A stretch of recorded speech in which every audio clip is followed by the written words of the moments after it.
ndeko Fayulu azalaki na moi pour na crédit à chef de l'État Félix Antoine Tshisekedi na cour babetaka na Genève.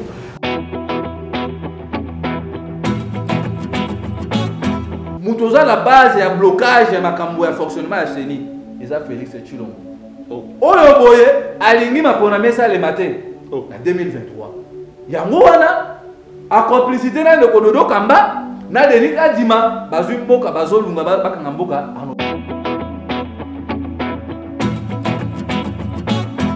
Kadima azala muluba azala musayeli biso zana problème ya muto azana bonne moralité. Merci. Azana courage o akoya abi Félix usali loko moko te ya ba congolais ba boy ba sanctionner na nzela urne vanda mona ndenge ba nini ba dire. Merci Bruno. Voilà loko biso tozango voilà mwana muto azala base na mutuna na yo pona ko conclure iza ye moko individu Tshilombo ayebi que so to kene les gens de la République.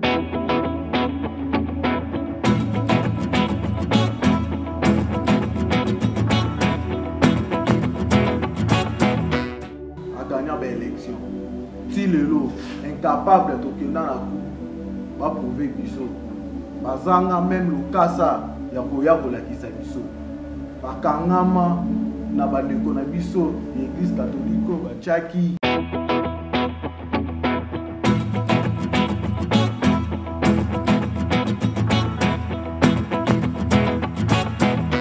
mbote na bino balandi nyonso ya Raeli télévision na pesi bino mbote po bozali ebele oyo wapopesa biso confiance. Merci bongo na Jonathan Mukadi, merci pe na Eli oyo wapi azali na réalisation na robosa na bongo te Gelon Watai ba ebanso oyo bazali ko simba biso na équipe technique ko ete émission oyo e bana ko salema tangu ekoki ya mokolo mwa lelo nazali libaku malamu ya koyamba ba imboka po ete to bana ko solama e matali mboka na bosolo nyonso na bolingo nyonso po ete na kati ya plateau na ngana lobaka mingi ete tangu tokolobela makambo mboka toboma tribalisme toboma motema likundu kasi tozande objectif po ete mboka na biso ekende liboso eteni wapi Nzambe apesa biso ya mokolo mwa lelo ekozala a caractère ya débat na kati ya tango ekoki ya mokolo mwa lelo tozana mwana mboka Bruno pe mwana mboka Junior baye oyo api bazali bilenge bandi ponte baye bana ko défendre ba valeur ya mboka moko na moko ayebi oyo wapi azali ko bundela po ete e bana ko kende malamu kasi ya mutu ya makasi ezali ete Kongo na biso ekabwana te na kati kaka ya bomoko nde Kongo na biso to ko kende liboso na ko ebana na ko présenter bino moko wa biso na kombo ya Junior Mutombo pardon mwana mboka Junior mbote na yo mbote ndeko journaliste mbote pe na ko débatteur na ngai mbote na balandi nyonso ya chaîne oyo bazali na mboka Congo pe libanda ya mboka na pesi bino mbote particulièrement pour naza matetoire na linga soki na pesi batu nyonso mbote na pesa pe matete mbote ba matetoire za ba matetoire nyonso ba kozwa libaku ya kolanda biso. Voilà wana bolandi bongo ndeko na biso Junior azali moko ya bayi IDPS Tshisekedi po tozana IDPS Kibasa pe IDPS Tshisekedi o eza officiel jusqu'à là toyebi ya mwana mboka Bruno moko ya bayi mboka azali bongo cadre na kati ya nouvel élan ya mwana mboka Adolphe Muzito mwana mboka Bruno mbote na yo. Mbote mingi ndeko Roger, merci pour l'invitation et puis mbote na ndeko Junior Mutombo aza collaborateur na ngai et puis mbote na ba congolais nyonso bisika bazali na pesi bino mbote mais événement ezaka moko oyo ba congolais nyonso bayebi que le 15 biso baso à partir à 5h du matin musale kozala mokolo wana te kozala na marche mpona kolakisa ye que makambo oyo bazolinga kosala eza mabe marche na biso eza na 3 points non agressement et puis non à fraude électorale et puis non CENI politisé de Bojina. Donc évidemment ça moko et puis tout aussi na ba nyonso o ba na kanyo so Congo bo s'abonner na chaîne na bino puis na Raeli télévision pe Raeli télévision o moni DG Chic Mukadi Raeli kutuye moko ba mo nyonso pesi ba mo depuis comme tu na ngai mettre Bagatel Mbeng na pesi bino bote bisika boza. Merci tokoyeba na kozongela epai na yo na koyeba na kopesa ya actualité tokoyeba na kolobela pe mayo lobile kambo ya marche les 15 wana tokolingana tozona actualité liboso boyebi ete mwana mboka John Numbi bautaki kozwa biloko ya mabe manduki ebele okanisa ete ezali base logistique bamoni mpe bato bawe na kati ya ndako wana basusu balobi yo te basali mabe mpo ende ofuye ndako ya moto azali te nayebi te bayimboka nde toza bango na plateau awa baye basalaka politique lecture na bango par rapport ya makambo nyonso oyo esalami na kati ya résidence ya John Numbi bamonaki yango nde to bana na mwana mboka Bruno yo otalaki ba image wana omoni oyo eleki lecture na par rapport ya officier munene John Numbi na kati ya ndako na ye tokuta biloko bongo esalaki nde. Merci mingi de Roger. Omoni quand tu sabino que non armée congolaise eza armée moko eza formée parce que eza anormal jusqu'à biso toyebi eza bisika oyo bakenda kotia babengo base logistique oyo bengi minduki ba munition bango nyonso eza na esika oyo eza réservé mais c'est là bisika oyo ebengami base logistique bisika bombaka minduki oyo makambo nyonso etali armée mais tozokamwa na kati ya mboka na biso babiloko ya boye ba munition ba arme lourde ezobima na ndako ya général eza eloko moko pour la toute première fois même à l'époque ya Mobutu toyebi soki ezalaki mais eza eloko biso tokoki koaccepte ngo te parce que non seulement epai ya John Numbi bongo bandeko oyo bazalaki oyo balikanaki liboso donc on suppose que non eza eloko moko ndenge bazwi initiative ya kokende kosala bacontrôle wana baaudit na kati ya bagénéraux na biso ezala kaka te epai ya John Numbi parce que suppose que non eza mpe na bagénéraux misusu na bandako na bango soki mpe bakei kocontrôle obe kosala audit kovérifie na bandako na bango tokokuta mpe babiloko ya mabe donc ozomona déjà que non côté wana naza vraiment d'accord que non tant que l'état aza continuer kosala mosala na ye asala yango esuki epai ya John Numbi te parce que John Numbi on suppose kaza le seul général te toza plus de 80 généraux na mboka na biso parce qu'il a été accusé na makamwa ebele mais oui tellement que balobi déjà soki baakise John Numbi nazoloba bien que nous bakise John Numbi mpona makambo asalaki tomoni bamikanda baliwa ya bashebeya badossier ya bandeko oyo nani ndeko oyo mosu capitaine wana azaka bon badossier eza ebele mais Eric Lenge ozomona ke no John Numbi azali mpe na bato miso bandi kotravaille na bango yango tozomoni par exemple ke no wana nayebi te bagénéral Amis Tambofo baza ebele donc osenga ke no ata bafundi yo te mais ne fût-ce que bakenda kosala na bacontrôle na barésidence na bango parce que barésidence na bango wana ekomi kobangisa biso lelo oyo keno tokovanda jour mosusu boye ville ekomi paralysé et puis omona keno coup d'état eza facile mpona kosala eloko wana mais état de droit quand même ezosimba non kolobisanga te keno état de droit ezosalema kasi po biloko nalobi keno eza mabe dake congolais eza mabe keno komona na résidence un général ou bien un officier militaire kozala na baminduki ya guerre lolengo tandis que na est ya mboka na biso basoda na biso baza na besoin baza na baéquipement wana mais na kati ya Gombe ozomona keno biloko wana ezoservi te d'où tokosenga na mpe na bato oyo boye bakendaki kosala nini déguerpissement na kati ya ndako ya général Numbi basali en violation kokende kokata bamama na biso bilamba oyo azalaki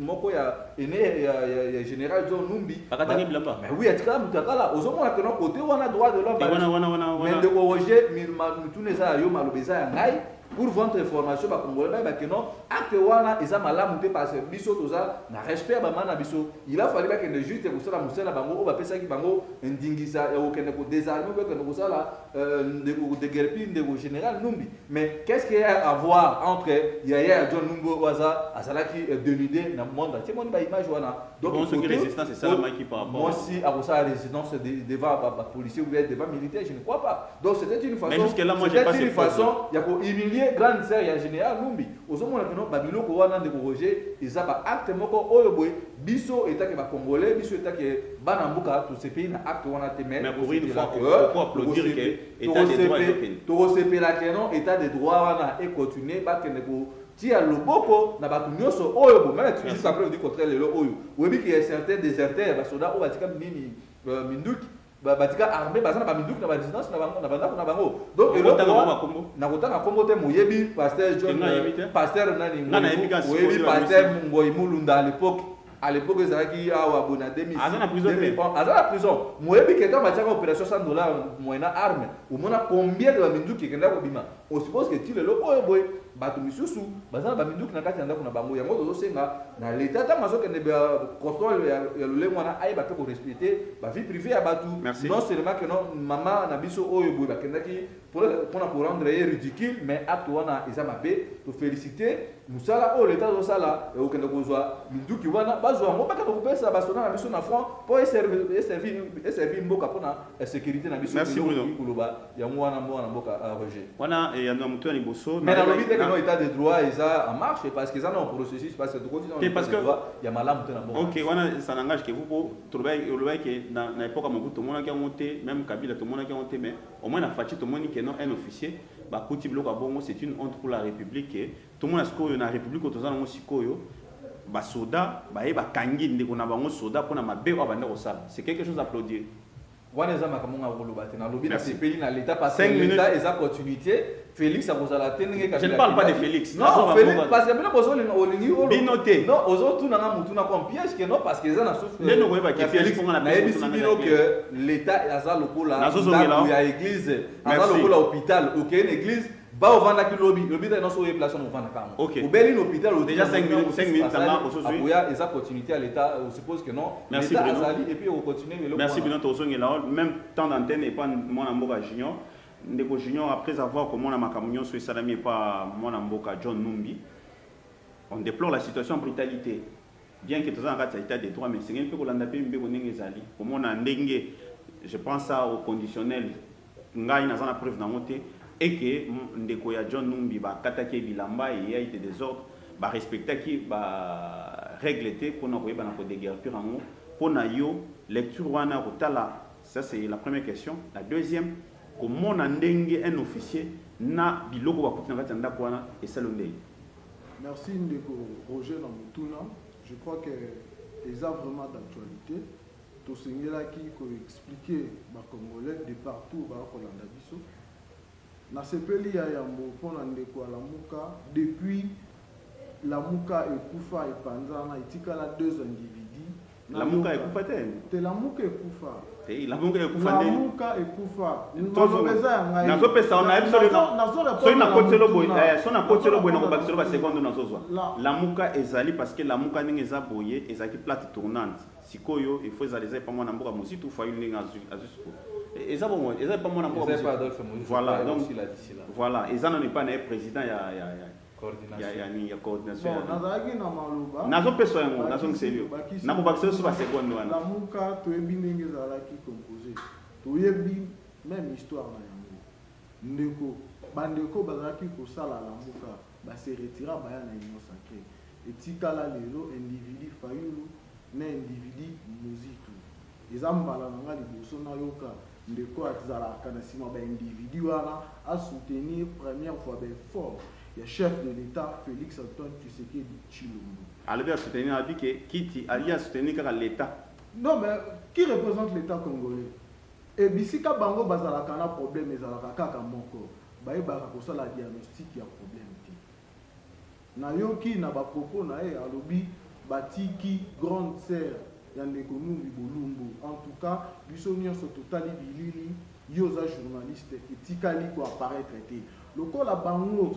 bato batikala mibale bazalaka fort na ko créer makambo nde ba créer. Nazongi na mutuna. Effort oyo Félix Antoine Tshisekedi Tshilombo, président de la République azosala. Ba président nyonso ya mboka na biso batikala ko sala te. A reconnaître yango. Ezolinga kolakisa nini système Kabila na système Félix Antoine Tshisekedi Tshilombo et ça différent. Comment être un officier supérieur à koki ko bomba ba arsenal ya armée na ndako na intention nini soki to mituna wana ndeto ko comprendre régime ya kala na régime otoza lelo vision à chef de l'État, ben fort, naïe aza kosala pour être mboka na biso ekoma effective en 100% État de droit, étant indépendant, même pas impérialiste. Biso nyonso tout au sepeli, tomoni même batu brûlé,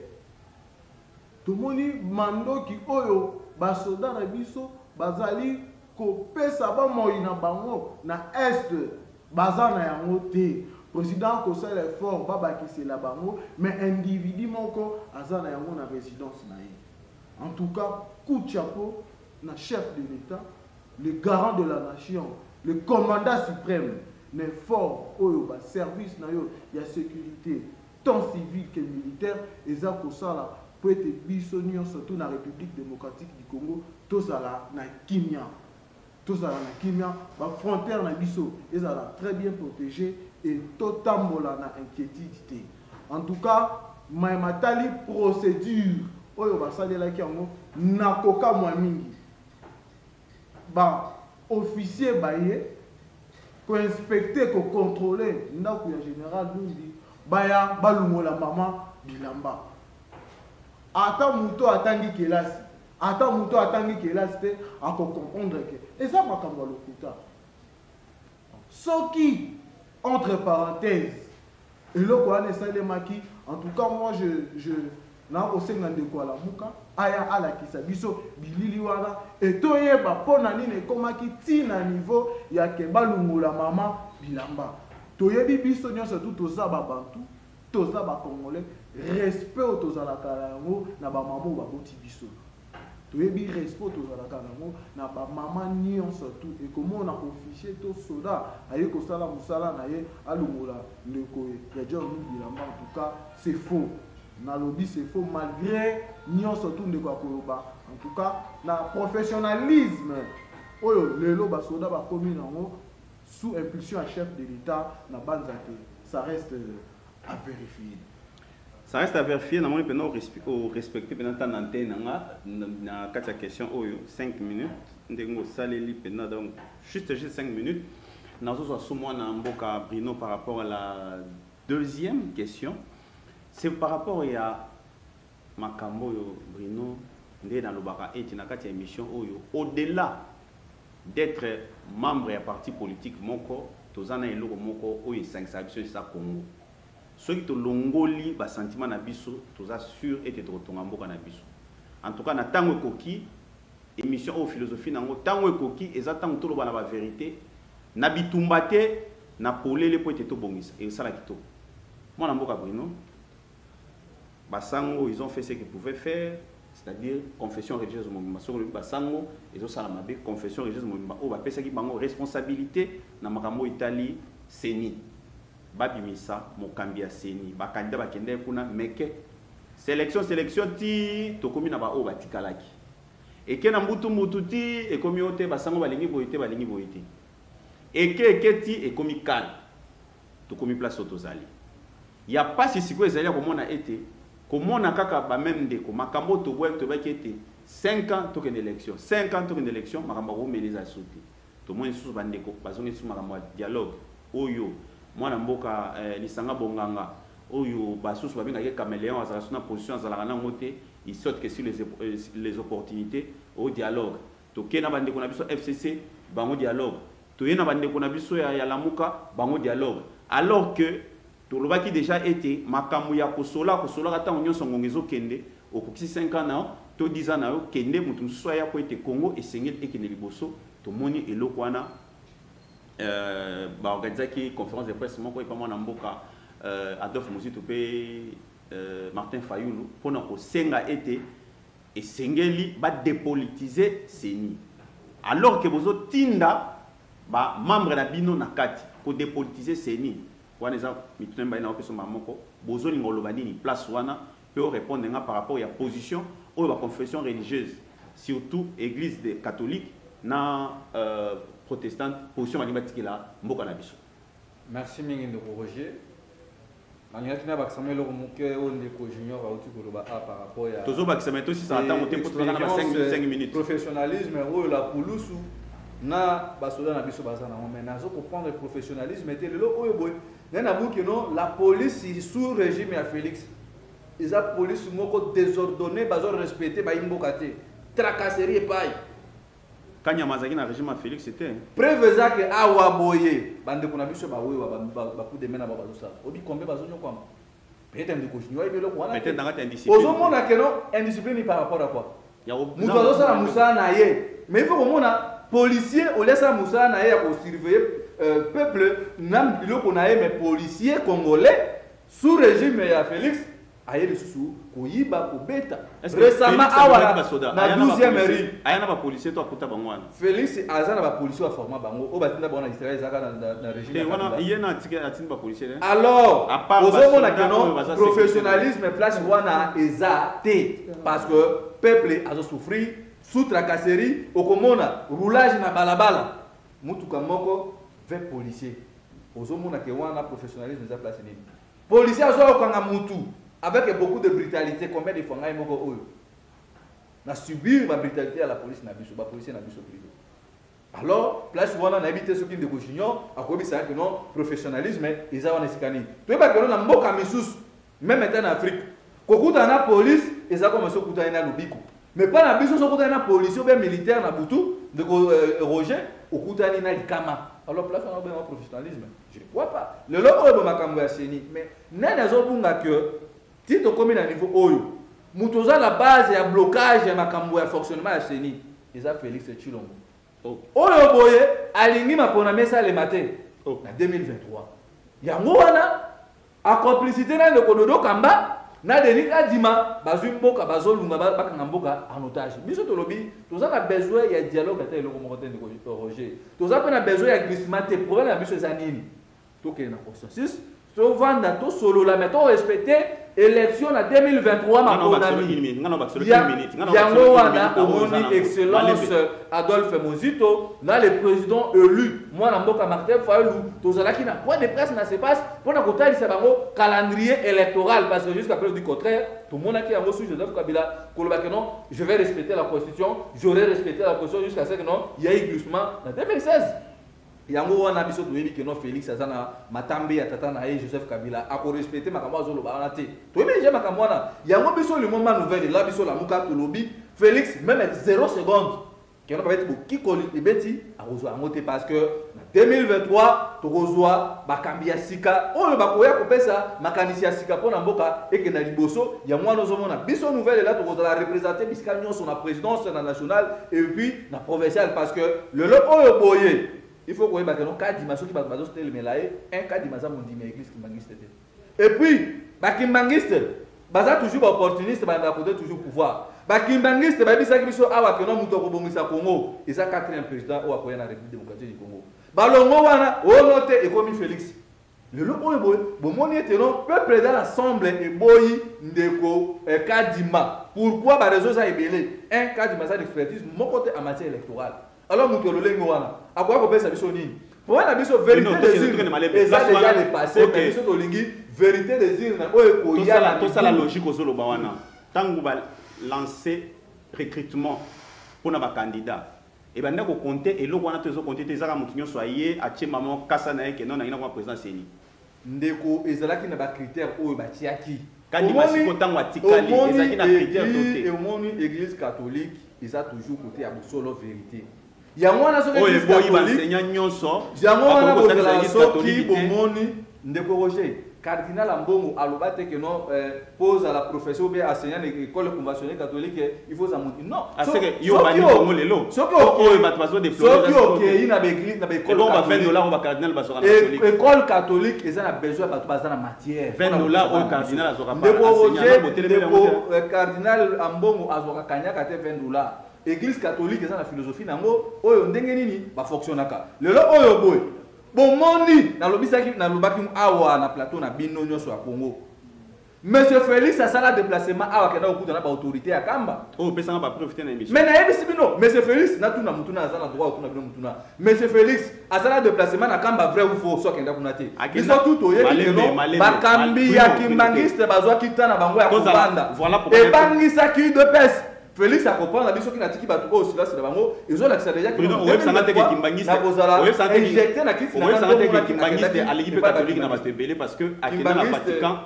na Vatican a uto que de Italie web santé que tanga kesukuna ezaka pona lokaka pouvoir ndeko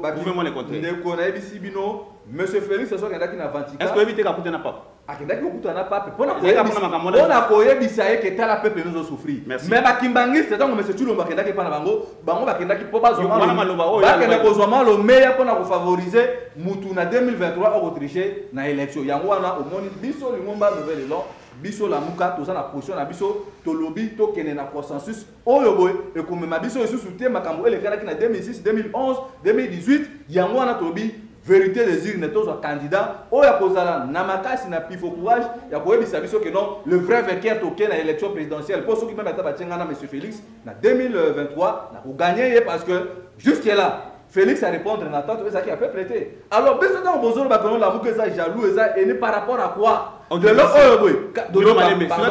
c'est la 6e minute na pesa que il a pesa une minute na pesa une minute OK permettre ngai 30 secondes à chiter OK biso toza na problème te que non kadima azala muluba azala musaïli biso toza na problème ya muto azala bonne moralité azala courage o akoya abi Félix osali loko moko te ya ba congolais ba boy ba sanctionner na nzela urne vanda mona ndenge ba nini ba di merci Bruno voilà loko biso toza ngo voilà mona muto azala base na mutuna na yo pona ko conclure eza ye moko individu Tshilombo ayebi que so tokene l'élection de la République Monsieur Félix Aza président il y a République te pour biso to yebi que non va gagner élection et ça moi na mboka Martin et Fayoulou m'a dit avec plus de 62,07%. Donc Félix a eu la président mais par illégitimité na yé ndi azawa na bisika sali moi biso congolais nyo soso kuta même na olinga émission to za scientifique Bruno na olinga to za scientifique ceux qui le lobby na aéroport ke libanda batunyo liboso batukeno nani azokamba ni République démocratique du Congo na epte Félix na 2011 dans Kabila ayibaki élection à papier Tshisekedi on suppose qu'il a voyagé qui toi ba tuna ke libanda même na aéroport ya Belgique albaki oui to za président illégitime Kabila reconnaît que non Kabila président mais il est illégitime de même nga personne na Brazzaville ba tuni ngai président na bino za na ba président ba pona ke zaki Martin Fayoulou mais tozana un président illégitime ça Tshilombo même na kati ankasa examen d'état mais na kati ankasa examen d'état na kolobango faut mettre na lobango te que na soit zéro mais na kutia place on a sauter yango moi na mboka junior tozonge pa na ozinga 7 minutes pour la baisser déjà 1 minute voilà ndeko junior au mutuna wana tozone pa na bino pona nini boza ko loka soso blocage et bana ko salima selon ma dire ya bandeko na biso ebele que bino nde bokomo chasko ben bokomo ko injecter ba église mswana poete bandima eloko wana po glissement et bana ko salima alors bino moko na monoko na bino élection bolinga te 2023 tokei mais bozo beta ba carte na CNC selon ba dire bandeko na biso la muka bokomi déjà ko beta ba lobbying na ba église kimbangi c'était tout ça po été calcul na bino et bana ko simba ko répondre ni na mutuna merci pour la mutuna na okinde ko za ko ganga lokola ga ko loba malonga nzoka ko loba buzoba boba mesana la vie vérité parce que dans nyonso bato la muka bazaka na problème moko na lobaki ya moya diagnostic omoni ce que sali diagnostic bien te nyonso ko ya wana ko za pamba Fayoulou a gagné ba élection ti lelo incapable to kenda na cour ba prouver biso bazanga même le kasa ya ko ya ko la kisa biso bakangama na bandeko na biso l'église catholique ba chaki ba témoin na ba observateur na katikati ya ba centre donc ba kokisa même pas 70% ya ba témoin na ba observateur mais bango lokola bazala qui prête pour la élection les bakangama au église catholique azali na ba PV azali na ba rapport voilà la police professionnelle ou non professionnelle biso tozana esengo to hérita na passif na actif ya Joseph Kabila ou ya boma jeunesse congolaise ou ya sala gestion na ye sans vision ya ngo retomber to ko vivre lelo na la police na armée na administration publique bandeko bagangaka ya lamuka ba koloba partout mais tout nos administratif ba ebiso ba fort ba réforme depuis président de la République azali tilelo ba ko sala ka makelele le vrai problème est ça bazalaka na information te ba lukaka ba vraie information ko ba ya ko sala débat toye na makambo ndeko kadima ya seni biso na 2018 toloba avec ou sans machine torokende na mapona Kabila ou sans Kabila tokokende na mapona et tokenda mapona ni peuple congolais après ça chef de l'État Félix Antoine Tshisekedi confiance a voté na majorité na loba absolu lelo tokobanga maponami ok biso lelo tozo travail tozo na bilan o eza largement positif au peuple congolais za ko croire na biso ti sikolo biso tozali batu oyo toyekoli démocratie pendant 37 ans ya combat na biso toyebi tina ya seni toyebi comment dépolitiser et comment politiser seni makambo eza kosalema etali biso IDPS ni de loin ni de près ba oyo bazobanga eza bato oyo bayebi ke soki tokema ponami lelo bakoganita bakolekata ndeko fayulu azalaki ndeko fayulu azalaki na moi poids pour na crédit ya chef de l'État Félix Antoine Tshisekedi na cour babetaka na Genève ndeko fayulu ayebanaki lelo toi na challenger te biso toi na candidat na biso naturel wa ko représenter biso IDPS donc reconduire candidature na ye Félix Antoine Tshisekedi Tshilombo tout oyo akogagner haut les mains pour challenger na ye asate asali preuve na gestion na ye tozali lelo na 2 ans pratiquement 7 mois si 50 aussi ça tekena na biso bilan ekozala lisusu koleka ndeko kadima charte ya ba confession eza ko définir makambo nyonso tout na constitution eza moboko likonzi l'air ba koloba to dépolitiser to politiser nani ya UDPS asa na kati ya ba confession wana to oyo akomeli confession mukana ndenge de ko fa le salaire selon bango eza kadima non papa ndeko kadima batiaki ba criterium na bango pona kokoma kozala na mu candidat ozala sélectionné et okoma na procédure nyonso tout botikala mibale mais nga naza kokama baza 8 confessions 6 baza koyokana mibale baza na intérêt na bango oyo baza manipuler ba confession na mibale eza manipuler charte na bango eza clair soki toyokani te tokende na maponani pona nini baza koboya to kobanga maponani c'est clair yokani si penza ndeko kadima za d'expérience na expertise et ba retena qui est pona nini biso to viva ba combat politique nyonso tout eloko ekobangisa biso eza te sans ou avec ndeko kadima na seni tokokende ba élection tokogagner yango lelo bandeko alamuka bakomi bato aseni po basalela biso calendrier ya ba élection na yebite bango bakomi expert ya seni papa l'air lelo bango bakosenga to vanda to autour ya table to solola baluka musala bazala besoin na ngote pour papa wana zali communication politique na ba couloir bandeko na biso ya lamuka consensus o bakosenga to vanda obinde ko lisanga bonganga musala ezaka nini soki bavandi na ba réunion na bango balingi bameka balle d'essai motinda mio batindaka ezalaka ndeko lisanga bonganga po ya yebaka makambo te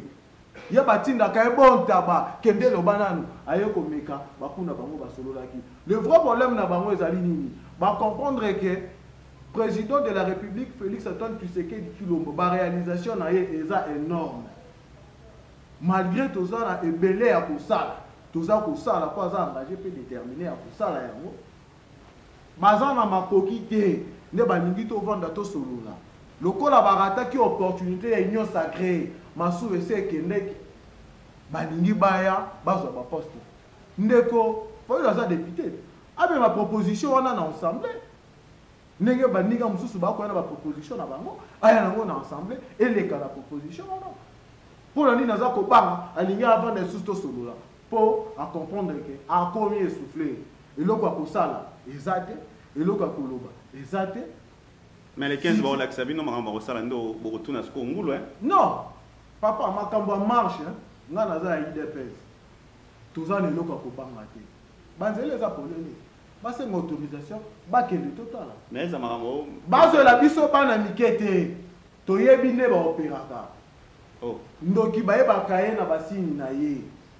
na elateli na ye komona ke o diabulu bazwela biso bana mike te bazwela biso baleki bana na biso balalaka na nzela te oyo nazalaka na bango mpenza botosi basheke bazwa bango te bamanipule babimisa bango na nzela bango babima et toyebi ndenge basukaka ndeko Paulo ya kolela bapina baji. Merci. Pour attendre au moins des problèmes il a muka ndenge kufa les deux individus bazana idéalité ba loko la bana mike ala muki na tawo Aza président Eli hein. Yani Président Eli ya République. Te. O baboya ko tanga na. Wana za faux débat. Le lot au beta débat to préparer ma konami. Oyo biso IDPS tous après.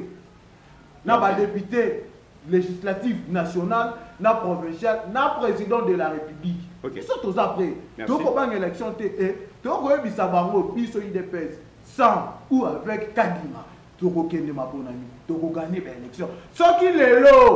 Biso to la problème na Kadima te alumwe. Musu so akoya. Bakobi ata bati ambongo président Seni biso IDPS.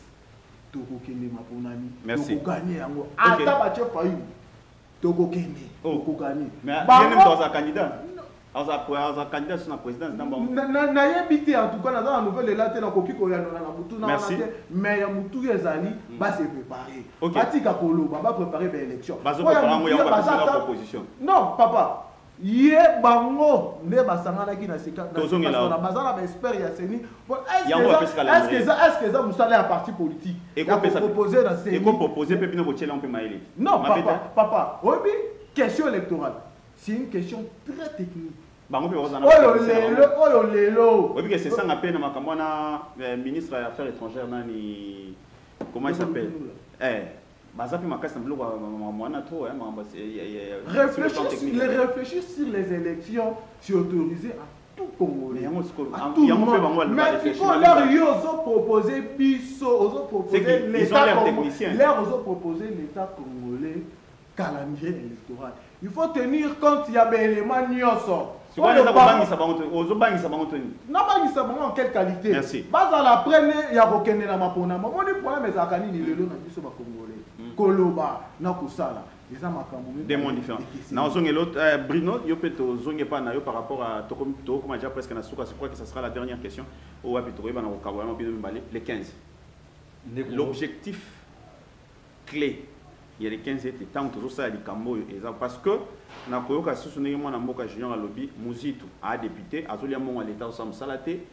Fayulu il est député azolia mon l'état ensemble salaté tant azobi sabat na balabala awa azobi sabat te que non chaque fin du mois na ba jipo ye wana ba compter payer na kati na muzitu ba compter pe na ba nisa wana ndenge ye wana ba onyo soza na kati na ba ndombasi ba ngotu bazana kati bazolo bate mais comme sabat na balabala to na balabala ndenge za wana siko les 15 peuple congolais tant azoma les 15 wana eza ya musala nini po ya za na assemblée nationale kala mingi ta ko kenda proposant ba monelo ko ça. Merci mingi de Roger. Na okinde ko junior lobby bazana bila largement positif azoni boye faille le député monsieur le député mais yo sorti da président élu aka na kovana na assemblée nationale a député toté asa député ta a posté na député Martin Fayulu le président élu même Aimon Félix c'est bien malem nazo peso ba ministre na nyonso ninga on pesala Fayulu Adolphe et Chadar et Fayulu bana ba posté na deux camps Adolphe Mozutu aza député il mérite ya mutuazo foot Adolphe Mozutu ils a peuple congolais musala oyo excellence Adolphe Mozutu azo sala non répondre question na ngati mais mutu na mwana non répondre question na ngati bona si musala oyo Adolphe Mozutu azo sala et même musala ya Chilombo à part ma voyage na ba promesse à part ko foot ba jeunesse musala oyo bo excellence Adolphe Mozutu azo sala et l'équipe même musala Jean-Marc Kapunda azo sala na kati ya mais azo foot même pas ba jeunesse na corporation ya non na ebisi bilo boye ndeko Roger un paiement grave accordé ngata na expliquer ba congolais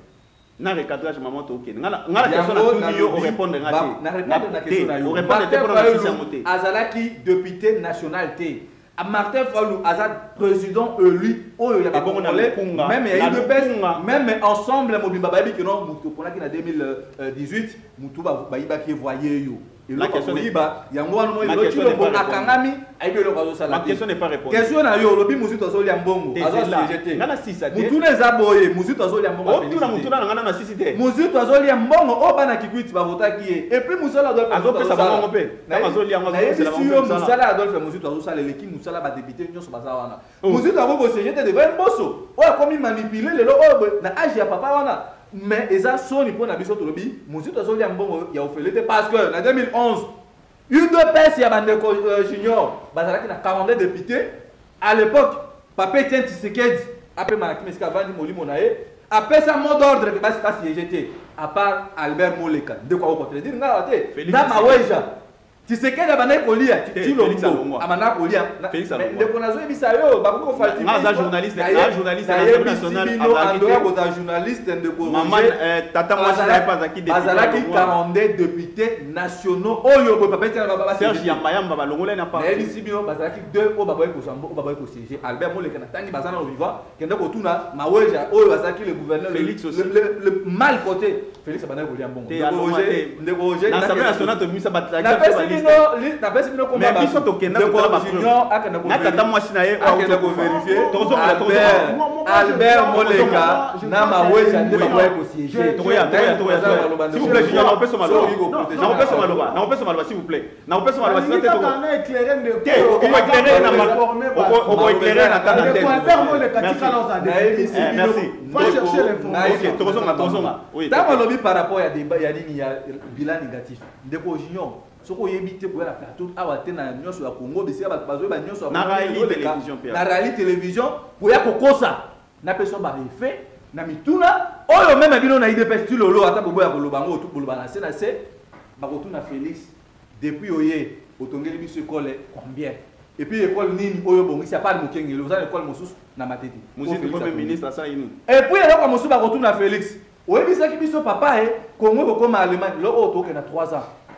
Allemagne ekomi place nini ndeko junior kotie longi na se tela ba congolais bitona ba kotuna Félix na 2023 yangwana ba ko kotuna papa oyebisaki biso relation diplomatique entre Israël na États-Unis ekomi na niveau nini nzela kuna kutu koloba te vie sociale ba congolais soso oyo bino bolobi soso qui dit 2500 ndeko naza célibataire mais respectueux sala ka wenze na yebi lolo oyo boy soso za 7500 francs oza papa na ndako ata so balite mosala responsable tuna mama osuma ki soso combien lolo oyo boy masangu yebisanga nde to monaki na bukanga lonzo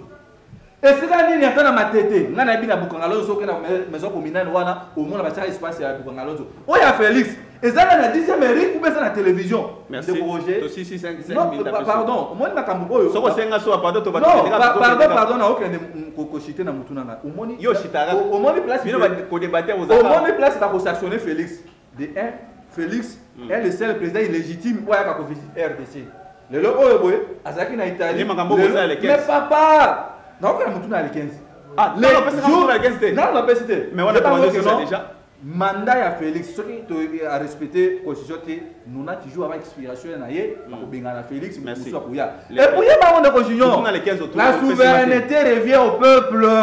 article 5 tangango et puis 64 article la constitution la biso lobi mutu nyonso oyo ko maintenir na pouvoir longa makasi peuple la na droit ya ko sanctionner ye mais la ko sanctionner Félix les 15 totikali na jour J 227 jours pour toke na maponami donc bo se préparer à conséquence parce que ba benga na bino makambu ya les 15 le lot tous les 4 jours J etikali 11 jours moi écouter les 15 ceux qui habitant de Roger Félix bisika na Turquie a otika na kuna parce que ba étudiant même mutuna mutu peuple congolais peut comprendre les 15 autant to bimango tale loko ma bé au depuis Félix a posé na Congo mai apesio te transport pont de junior akoma a même na matete awa obi combien de masali pour akoma mais na moto 5 000 francs même à l'époque je comme des acquis monter donc kanisa india futa ko salaire nini Bruno merci responsable boye Bruno merci les 15 au moins les pas de junior na pesio na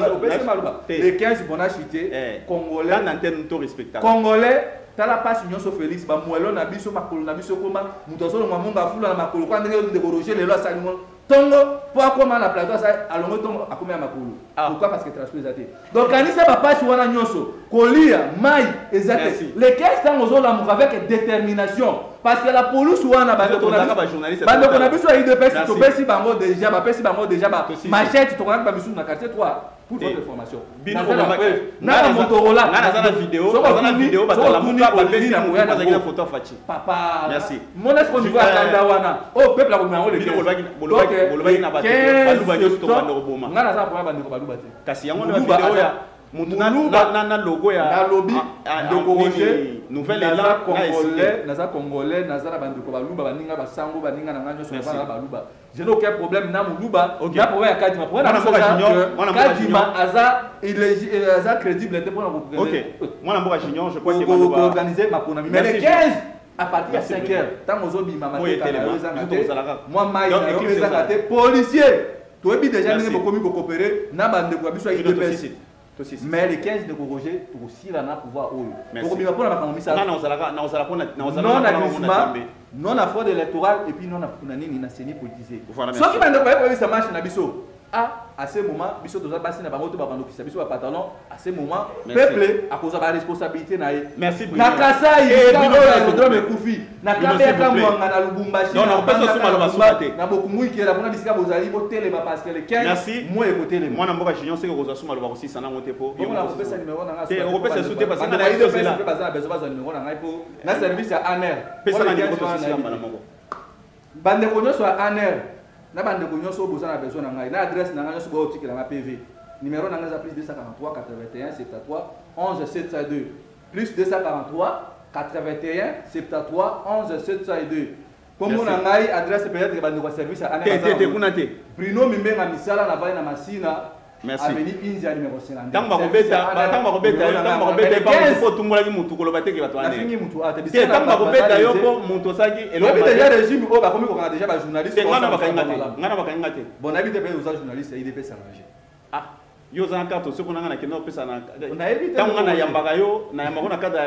journaliste to mutu IDPS ya minga lokola journaliste kasi ndeko qualifié na évite pe roza la pepe de kabu ya zo poza mamu paza pour luka so mona ngane lunga kabu ya na parti to ça na évite mais le 15 rendez-vous za mo compte merci numéro na ngana pesi wana mutu nyoso ko goma même CG kabu asoka za na besoin participer na marche na biso ba kabu bande ko nyoso même ndeko junior azo invitation aya mona mboka junior te crois que na yo ndeto ko yeba na aussi ces émission oyo par rapport à la légation nyoso oyo mona mboka junior à lobby pardon Bruno à lobby IDPS vous voulez tout bloquer pour être 2023 tout le monde a sorti dans monté yo lobani merci ndeko na zana inquiétude comment les locaux la ngai alingi ayeko la politique na sali choix ya mabe ya kolanda député Muzitu en tout cas ceux qui alingi asala parcours ya malonga naza ko invité aya UDPS c'est une grande école de formation oganga wana ozoganga toza ba expert na yango ngana oganga te mpo naza ka na matière lamuka ekufa ndeko Muzitu na ndeko Fayulu batindaka bato na TV mpo baloba ka kolia mai courant biso na gestion na biso na kobandela to hérité na passif na ti kotonga eza eloko ya pasi Kabila bomi pendant 18 ans biso to sali 2 ans l'autre on a 2 ans mais au Félix a bomi voilà ceux qui a un argument mais dans ce cas il savait ba 3 ans bango ba bomi pour les kala na lopo mona place ba bomi ba bomi éducation ba bosani papa que tu sais c'est Kabuya s'il vous plaît voilà zobite place ba zobite s'il vous plaît na pesa que autant d'antenne pour les batteurs mais non recadrer de continuer tout respecter dans 3 ans ba bomi tout respecter ba téléspectateurs ba la biso na pesa que autant d'antenne à réagir ça quitter si qu'il est pétant d'antenne à réagir comme ça et ça va bien je crois que en tout cas le il faut tout respecter merci toi avancer na comprendre ka bande ko la mukombo ne bagangaka bazala kana respect bazala kana respect ba téléspectateurs te biso l'éducation communicationnelle na biso ceux qui a le binga na tikali mbe sikonga na komi koloba ya komi ko s'acharner ozaki na ngonga tikanga na loba okoloba nazaki koloba boye azana souci ya koyekola politique mais asali kaka choix mabe ya kolanda député Muzitu oya bomi mboka ona Kabila pasi ya courant pasi ya mai impayement insécurité yena Kabila ndeko Muzitu nde batikeli biso yango biso tozu yango et toza kosala befort bisika courant mai ezalate sous régime ya président Tshisekedi mai ekota na Salongo soki toke na sikoyo depuis Salongo ba quartier mutusu mai ezalate mais na lobi boye mai ya régie des eaux na Kankokolo aussi ces missions boza kaba journaliste boza censé à ça la investigation pour être bande konyo so ya monde ate ba kolanda biso balobi bien na kanko kolo soki to kesi koyo mai eko bima tina ndako ba soda na ba cuisine na bango effort ya chef de l'état et bandeko ya muzitu pour la mukeza akate na ko bandela ngo pour peuple congolais comprendre ya muzitu na fayu batike la biso discours wana chef de l'état Antoine discours de vérité bango batika la jamais kozala na vérité ba évoluer na lokuta ba démarrer na lokuta ti ba kosuka na lokuta et lelo ba ko banga maponami bakangami kaka na likambo kadima biso ide peste lobby sans ou avec kadima tokende ba ponami ata mbongo na ko bandela comme président Seni biso ide peste toko gagner ba élection au le main Kabila betaka tolo akoka biso to gagner ba élection wana mama na bino to gagner ba élection babandaki koloba Félix Antoine Tshisekedi patin marionnette mwasi ya Kabila lelo tozapi kaka bango batuana ya Fayulu na ya Muzitu bakomi koloba Félix Antoine Tshisekedi Chilombo bazoka quand même banda koloba que non le père spirituel ya président Félix Joseph Kabila za soda Félix za politicien différence ya mwana musée pas na lobby toyebi bisika bauti toyebi formation na bango même ya ndeko Muzitu et na ko bandela nga elenge lokola elenge Brino akolanda Muzitu oya boni mboka oyo na Kabila et na ebité ceux qui aye awa Muzitu na combien papa omoni ndeko Muzitu soki tobi toya na belema nyonso ngai na ye ya gestion Muzitu ekozala catastrophique et même bandeko ba kolanda biso ebele ekokoma ata soka yoki ndeko nouvelle là azapé oh alungo les chaînes oui kolobatiki dollar na combien yakuta ke mona combien patika mona combien c'est ça le vrai problème les roloba akuta mo atiki dollar na combien akuta ke mona combien coût social yo ya tikaki azwa ke mona combien tout ça la débat constructif oyo bandeko bazana na information te bayeba banani babomaki mboka tozo kende wapi pe toza wapi koloba makambu ya marche depuis indépendance ya mboka na biso eza na groupe moko te ya bato oyo bakoki lelo kobangisa bacongolais na matali korevendiquer badroit na bango tobanga kondo Mobutu te CCCko tobanga ete Kabila le père tobanga ete mwana na biso Kabila tobete mbalo mbala bango bazaka na bango na bato te bazaka kobe lamuka yoka bakobe ndeko Muzitu ndeko Fayulu na oyo alaka na problème na président de la République ndeko Epenge esili bazaka na bato te toyebi ndenge baoperaka mboka eza ya biso nyonso mutu moko te aza na monopole ya kopekisa mutu arevendike badroit na ye et peuple congolais bokontinue na kosala président de la République Félix Antoine Tshisekedi Tshilombo confiance po bino nde bopesaki ye mandat kotika totiki bapréoccupation na biso toye kolakisa bino koeveye bino boni fo to soutenir baction na vision ya chef de l'État non glissement tozali koveye biso IDPS na respecter na délai constitutionnel pona maponami po tokokanye ba élection muto azali na kilo ya président de la République azate na mboka na biso déjà